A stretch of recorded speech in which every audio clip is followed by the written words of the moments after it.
আর গরু মহিষ সর্বনিম্ন 2 বছরের নিচে কুরবানি দেওয়া যায় না।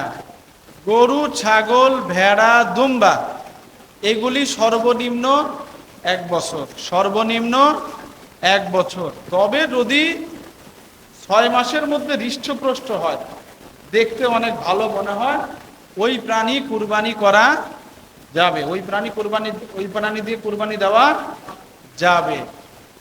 এখন আসেন যে কোন প্রাণী দিয়ে কুরবানি দেওয়া যায় না, কোন প্রাণী দিয়ে কুরবানি দেওয়া যায় না। 1 নম্বর হলো 3 পায়া প্রাণী। যে প্রাণীর পা কয়টা? 3টা। কয়টা? এই 3 পায়া প্রাণী দিয়ে কুরবানি দেওয়া যায় না। 2 নম্বর, যে প্রাণীর কোনো দাঁত নেই জন্ম থেকে, একদম কি নেই, দাঁত নেই, সেটা দিয়ে কুরবানি দেওয়া যায় না। 3 নম্বর হলো যে প্রাণীর জন্ম থেকে কান নেই, তবে কান যদি ছোট থাকে ওই প্রাণী দিয়েও কুরবানি দেওয়া যাবে। 4 নম্বর, যেই প্রাণীর শিং গোড়া থেকে ভেঙে যায়, জন্মগত যদি শিং না থাকে ওই প্রাণী দিয়ে কুরবানি দেওয়া যায়, অথবা শিং হয়েছে কিন্তু কিছুটা ভেঙে পড়েছে, ওটা দিয়েও দেওয়া যায়।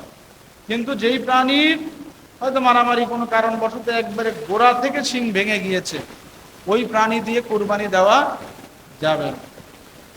এরপরে যেই প্রাণীর অন্ধ, 2টো চোখ অন্ধ, অথবা একটা চোখের 3 ভাগের প্রায় অধিকাংশ অংশ অন্ধ, সেই প্রাণী দিয়েও কি কুরবানি দেওয়া, অধিকাংশ চোখ নষ্ট, ওই প্রাণী দিয়েও কুরবানি দেওয়া যাবে না।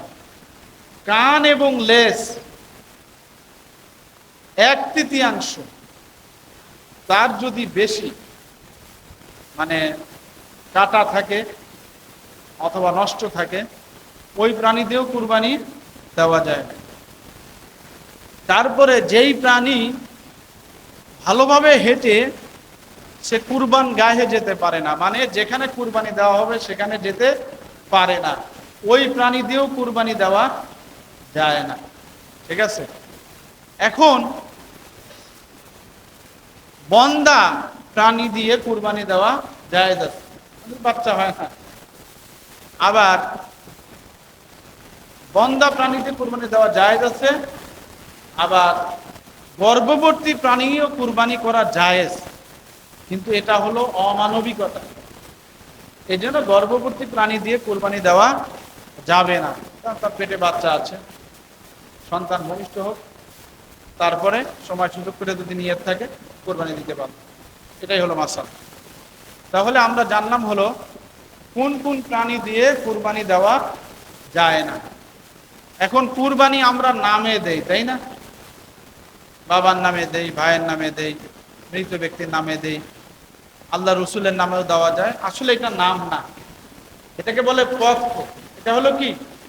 পক্ষ, মানে তার পক্ষ থেকে কুরবানি দিলাম, মানে কুরবানির সওয়াবটা যেন তার আমলনামায় চলে যায়, তার আমলনামায় চলে যায়। আল্লাহ রসুলের নামেও কুরবানি দেওয়া যায়, সাহাবায়ে কেরামদের নামেও কুরবানি দেওয়া যায়, উম্মতে মুহাম্মাদির নামেও কি করা যাবে? কুরবানি দেওয়া। আবার মৃত ব্যক্তি যারা আমাদের কবরে চলে গিয়েছে তাদের রুহের মাগফিরাতের উদ্দেশ্যেও তাদের পক্ষে কুরবানি দেওয়া যাবে।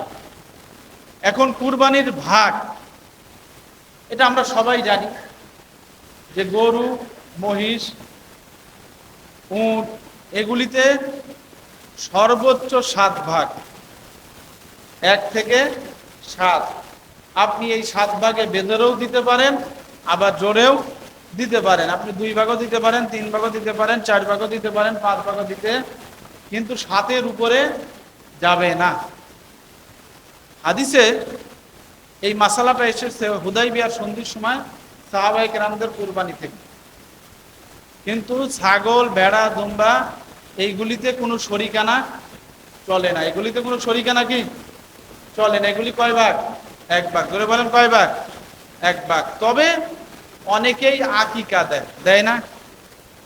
হ্যাঁ, কুরবানির সাথে আকিকা দেওয়া যাবে, তবে মনে রাখবেন রাসূলুল্লাহ সাল্লাল্লাহু আলাইহি ওয়াসাল্লামের কোনো আমল থেকে এটা পাওয়া যায় না রাসূলুল্লাহ সাল্লাল্লাহু আলাইহি ওয়াসাল্লাম গরু দিয়ে আকিকা দিয়েছেন।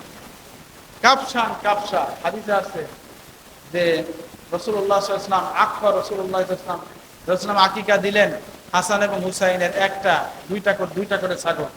কাবসাইনি, ছেলে হলে দুইটা, মেয়ে হলে একটা, জানের বদলে জান দাও, বিপদ আপদ থেকে রক্ষা পায়। এই জন্য কেউ যদি গরুর ভাগে আকিকা দিতে চায় দিতে পারবে, জায়েজ আছে। তবে স্বতন্ত্র ছাগল দেওয়া এটাই হলো উত্তম সুন্নাত, এটাই হলো কি উত্তম সুন্নাত। কিন্তু ভাগে যদি কেউ দিতে চান আকিকা দিতে পারেন। তবে এখানে একটা কথা আছে, যেই ব্যক্তির উপরে কুরবানি ফরজ সেই ব্যক্তি যদি কুরবানি ওয়াজিব বাদ দিয়ে সুন্নত পালন করে তাহলে কি হবে? সুন্নত আদায় হবে না, কি হবে? ওয়াজিব আদায় হয়ে যাবে। তার আকিকা হবে না, ওইটা কি হয়ে যাবে? কুরবানি হয়ে যাবে। ধরেন ফরজ নামাজের ওয়াক্তের সময় আপনি ফরজ না পড়ে নফল পড়লেন 4 রাকাত, কিন্তু নামাজের ওয়াক্ত চলে যাচ্ছে, কাজা হয়ে যাওয়ার মতো, তাহলে ওইটা অটোমেটিক্যালি কি হয়ে যাবে? ফরজের অন্তর্ভুক্ত হয়ে যাবে, আপনার নামাজটা ফরজিয়াতের অন্তর্ভুক্ত হয়ে যাবে। এই জন্য বলা হচ্ছে যে কেউ যদি আকিকার সামর্থ্য থাকার, কুরবানির সামর্থ্য থাকার পরেও কি করে? আকিকা দেয়, তাহলে সে গুনাহগার হয়ে যাবে। এই জন্য সে তার কুরবানিও আদায় হবে কিন্তু আকিকা আদায় হবে না। এই জন্য কেউ যদি আপনার কুরবানির সাথে আকিকা দেয় দিতে পারে, কুরবানিও দিল সাথে কি করলো? আকিকাও দিল। এখন আসেন কুরবানির প্রাণী জবাই করা, তাই না? আমরা সবাই জানি আমরা জবাই করব।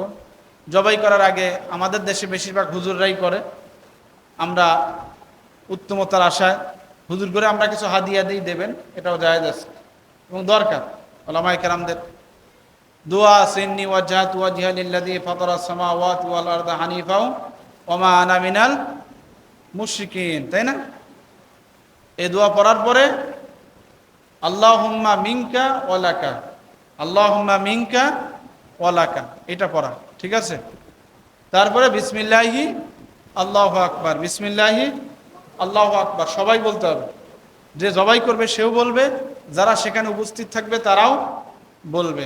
এরপরে পড়বে আরেকটা দোয়া আছে, আল্লাহুম্মা তাকাব্বালহু মিনহু, আর যদি কয়েকজন হয় মিন্না, আল্লাহুম্মা তাকাব্বালহু মিনহু আও মিন্না কামা তাকাব্বালতা মিন হাবিবিকা মুহাম্মাদিন সাল্লাল্লাহু আলাইহি ওয়াসাল্লাম ওয়া খলিলিকা ইব্রাহিম আলাইহিস সালাতু ওয়াসসালাম। আল্লাহ আমাদের কুরবানিকে কবুল করো যেমনিভাবে মুহাম্মদ রাসূলুল্লাহ এবং হযরত ইব্রাহিম আলাইহিস সালাতু ওয়াসসালামের কুরবানিকে তুমি কবুল করেছিলে। এভাবে পড়া, এটা পড়ার পরে জবাই হয়ে গেল। এবার আপনার কি করতে হবে? রক্তগুলো আপনারা পরিষ্কার করে মাটি দিয়ে ঢেকে দেবেন, যেখানে সেখানে পড়ে থাকলে জীবাণু ছড়ানোর সম্ভাবনা বেশি। এবার কুরবানির ওই পশুটাকে কি করতে হবে? ছিলাতে হবে, এটাকে পরিপাটি করতে হবে। যারা এই কাজগুলি করবে তাদেরকে আলাদা পারিশ্রমিক দিতে হবে, কিন্তু কুরবানির গোশত থেকে তাদেরকে কোনো পারিশ্রমিক হিসাবে অংশ দেওয়া যাবে না। সে যদি গরিব হয় তাহলে তার আলাদা একটা গরিব হিসাবে ভাগ দেওয়া যেতে পারে, কিন্তু তার আলাদা পারিশ্রমিক দিতেই হবে, ঠিক আছে? কুরবানির পশুর চামড়াটা মাদ্রাসায় দান করে দেওয়া, গরিব অসহায়কে দিয়ে দাও, ঠিক আছে? এটাই নিয়ম। তো এখন কোরবানি যখন হয়ে যাবে, এটা যখন পরিপাটি হয়ে গেল, তখন এটাকে কয় ভাগে ভাগ করতে হবে? আমরা সবাই জানি কয় ভাগে? 3 ভাগে। 1 ভাগ গরিবের, আর 1 ভাগ আত্মীয় স্বজন, আর 1 ভাগ নিজের। একটা কথা মনে রাখবেন, ভোগের সুখ না ত্যাগের সুখ? আরে জোরে বলেন না কেন? কুরবানির শিক্ষাই তো ত্যাগ, তাই না? যারা প্রকৃত অর্থে আল্লাহর সন্তুষ্টির জন্য কুরবানি দেয়, এরা দেখবেন শেষকালে দিতে দিতে নিজেরই থাকে না, হয় কি না? হয়। এই জন্য আমরা যতটুকু পারি গরিবদেরকে দেওয়ার চেষ্টা করি। কারণ আপনি মাঝে মাঝে গরু গোশ কিনতে পারেন, একজন গরিব মানুষ কিনতে পারে? ও রমজান মাসেই কেনে। তবে পাশাপাশি আমরা সবার দিকে খেয়াল রাখি, কিন্তু হুজুরদের দিকে খেয়াল রাখেন। হুজুররা খেয়ে থাকে না না খেয়ে থাকে? হুজুরদের জন্য তো দান সৎকা জায়েজ নেই, তারা ওয়ারাসাতুল আম্বিয়া, কিন্তু কুরবানির গোশত এটা একটা উত্তম হাদিয়া। এই জন্য মসজিদের ইমাম যারা দায়িত্বশীল থাকে তারা হলো সবচাইতে বড় সম্মানী। অবশ্যই তাদের জন্য একটা অংশ নিজের জায়গা থেকে রাখবেন, আর চেষ্টা করবেন সেই অংশটা নিজের এবং আত্মীয়র থেকে দেওয়ার, গরিবের অংশ থেকে না দেওয়া। কারণ গরিবের হক তো আর ইমামের হক না, তাই না? গরিবদের হকটা গরিবে খাবে। এই জন্য আলেমদের জন্য একটা অংশ রাখা। অনেক সময় আমাদের আলেমরা নিজেদের মাসাল্লাহ লজ্জায় বলতে চায় না, কিন্তু সেটাও তো বলতে হবে। উম্মত না জানলে আমল করবে কিভাবে? এখন 3 ভাগে ভাগ করা, তাই না? কিন্তু সামাজিক কিছু, মানে পঞ্চায়েত বলে ঢাকা শহরে, সামাজিক কিছু নিয়ম কানুন আছে। যেমন সমস্ত গরুগুলি এক জায়গায় করে এখানে ঈদের ময়দানে জবাই করা হলো, তাই না? এটা ভালো, দৌড়াদৌড়ি না করে এক জায়গায়। এখান থেকে গরিবের হকটা আলাদা করা, এরপরে আপনার আত্মীয় স্বজন নিজের হকটা নিয়ে আপনি কি করলেন, আত্মীয় স্বজনের দিলেন, আবার নিজের রাখলেন। আর গরিবের হকটা এখান থেকে এলাকায় যত গরিব আছে লিস্ট করে তাদেরকে কি করলেন, দিয়ে দিলেন। এখন একটা কাজ ঢাকা শহরে হয়, নিকৃষ্ট কাজ। এরা করে কি, আত্মীয় স্বজন নিজের হকটা রাখার পরে গরিবের হকটা গরিবের হকটা পঞ্চায়েতে দেওয়ার পরে ওইখান থেকে আবার প্রত্যেককে একটা ভাগ দেয়। ওই ভাগটা সে আবার বাড়িতে নিয়ে যায়।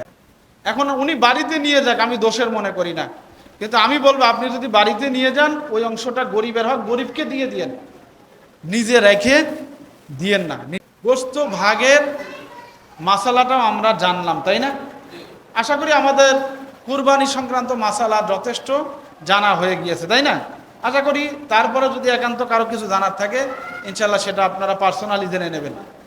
এখন আসেন, আমরা যেহেতু শুক্রবার আর পাবো না, এখন মানে ঈদুল আজহার দিনে আমাদের কিছু আমল আছে কিনা, সেই আমলগুলি আমাদের জানতে হবে। 1 নম্বর, খুব সকালবেলা উঠে ফজর নামাজ না পড়ে ঈদের নামাজ পড়া, তাই না?